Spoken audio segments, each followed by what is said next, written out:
Today we're going to do a review of the iPhone 5. Nah, who cares about the iPhone anyway?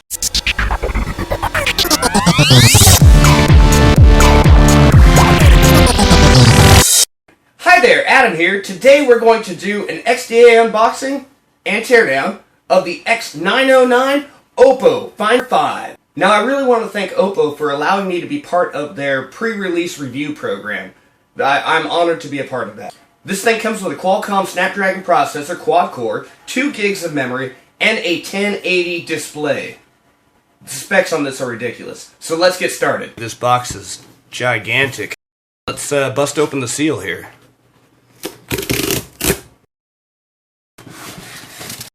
Inside we have some paper with Chinese writing on it. I don't really know what any of this says. It could be an insult or something.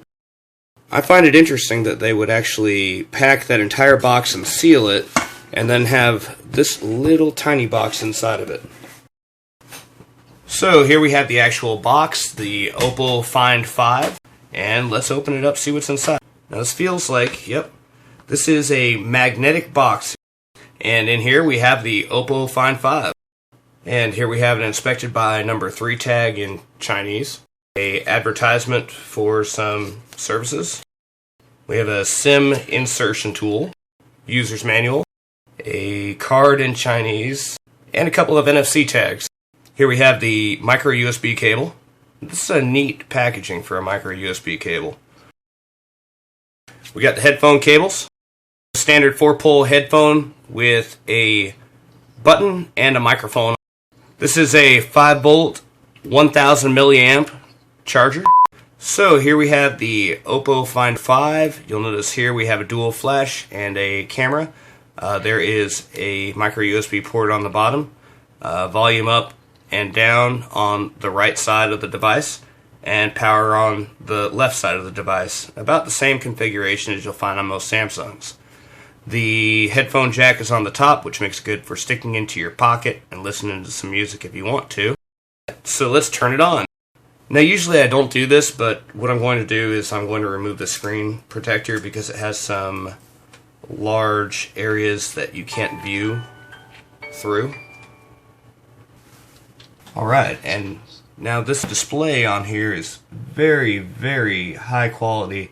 I can't really show that to you on the camera and everything, but this display, you would have to see it to believe it. It appears that what they've done here is they've done a pretty good job of skinning this device. You'll notice the Chrome isn't the standard Chrome icon, the Play Store isn't the standard Play Store, but they're inspired by the original icons. They did a really good job of graphic design on this. Alright, so the Oppo Find 5 has no screws on the back. It's all just pressure fit in place. Now, what we can do is we can take a guitar pick and try to get underneath that. So the next thing we need to do is to remove this tape and the NFC sticker. Now, the thing I don't like about when manufacturers decide to use tape is that the tape tends to rip and come apart. And in order to complete removal of this tape, we have to remove this plastic piece right here.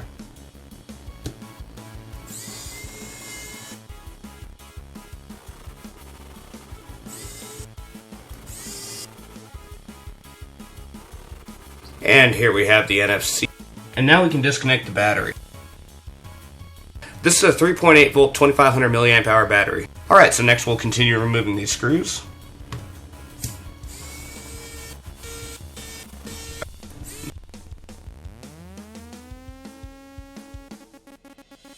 Here we have the stereo speakers, and we have antennas that hook up from the bottom and press fit right onto these connections right here. Now the speakers press fit onto these connections. And here we have 2 more antennas, as well as the cover for the dual LEDs. And here's the 13 megapixel camera module. We'll keep this upside down because we don't want any dust to get into there. Now we'll finish removing these connectors, and the board should just lift out of here. So now let's remove these EMF shields.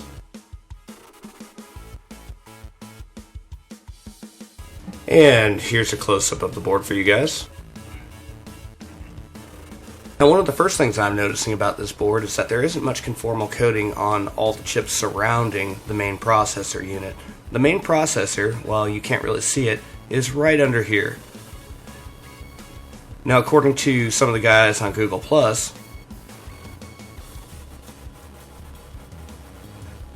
according to some of the guys in the Hangout, this is the RAM chip right here.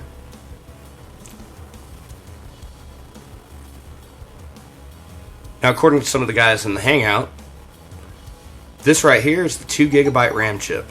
It doesn't quite make sense to me that the RAM chip would be so far separated from the processor. So now, what I'm noticing here is that the overall on the board, I'm not seeing any impact zones, and that is something that I find to be a pretty standard feature on every single Samsung device. This is a Galaxy S1 board here, and you'll notice these little holes that are around the areas that it mounts to the board. Those are the impact zones. This one does not have any. Impact zones keep components from popping off the board, and with the device, maybe it isn't such an important feature on this particular device with how sturdy it is. It's something that I do like to see. And if you look right here on the board, you may be able to see that there is a debug connector of some kind. One of these days, maybe I will cut away this shield that's covering it and take a look at that. You can't get away from ribbon cable sometimes, and the way they did this is actually fairly unobtrusive. So if you're taking apart the device, it's okay because you're not having to deal with this ribbon cable. You're not having to flex it around all the time. It's part of the back case, and that's a good thing. That's the way I like to see it. So I can't really say much about this unit right now from a developer perspective. I just got ADB working last night. You'll be watching this tomorrow, so yeah, last night would be now. But so far from what I've seen from the company, they are willing to work with us, and I was able to get a ADB binary from their engineers. But I found out if you launch their version of ADB, then you can use any ADB you want to communicate. Now, we've already eliminated, myself and recognized developer TrebD, we've already eliminated the possibility of the ADB USB.ini file, so haven't really figured out what it is they did. But however, it does require a special fast boot and a special ADB, and one can only hope that they commit their changes to the AOSP source tree. This unit is based on MIUI, so full source release may not be possible. Again, that would be another gig on it being a good developer phone. And there's no kernel source, which would be a gig on just about everything we stand for here on XDA. However, I must say that this screen is absolutely outstanding on this device. The interface is beautifully skinned. The experience is just wonderful. The graphical user interface runs really smooth, and overall this phone is really quick. So, given all that, I guess, being that this phone was released just yesterday, you'll be watching this tomorrow, so yeah, today would be yesterday. Yesterday in China, that is. So we can give them a few more days to release their source code and ADB binaries and commit their stuff upstream, and, well, we hope they're going to do that. So that's all for this episode.